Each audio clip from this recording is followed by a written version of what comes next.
everyone. So we are solving NCERT questions of the chapter Microbes in Human Welfare. Question number 9 is, do you think microbes can also be used as source of energy?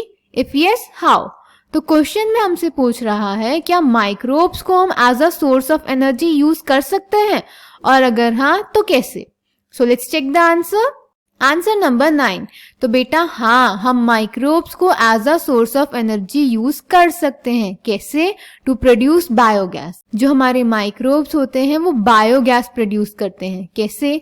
जो हमारी cattle होती है, cattle के rumen में एक bacteria होता है जिसको बोलते हैं मिथेनोबैक्टीरियम, जो बिलोंग करते हैं क्लास मिथेनोजेंस को. ये बैक्टीरिया केटल की र्यूमेन में अपना मेटाबॉलिज्म करते हैं और मीथेन गैस प्रोड्यूस करते हैं. अब जब केटल एक्सक्रीट करेगी अपना वेस्ट प्रोडक्ट तो उस एक्सक्रीटा में भी मिथेनोबैक्टीरियम प्रेजेंट होंगे.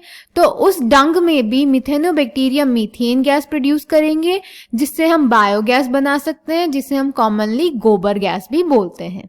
So, biogas is a mixture of gases containing predominantly methane produced by the microbial activity and which may be used as fuel.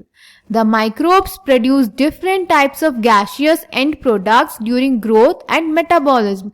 The type of the gas produced depends upon the microbes and the organic substrates they utilize.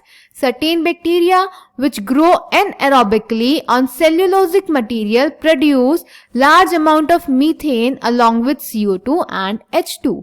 These bacteria are collectively called methanogens and one such common bacterium is Methanobacterium. These bacteria are present in the rumen, a part of stomach of cattle. A lot of cellulosic material present in the food of cattle is also present in the rumen. In rumen, these bacteria help in the breakdown of cellulose and play an important role in the nutrition of cattle. Thus, excreta, that is dung of cattle, commonly called gobar, is rich in these bacteria. Dung can be used for generation of biogas, commonly called gobar gas. Clear? So this was answer number 9. Thank you.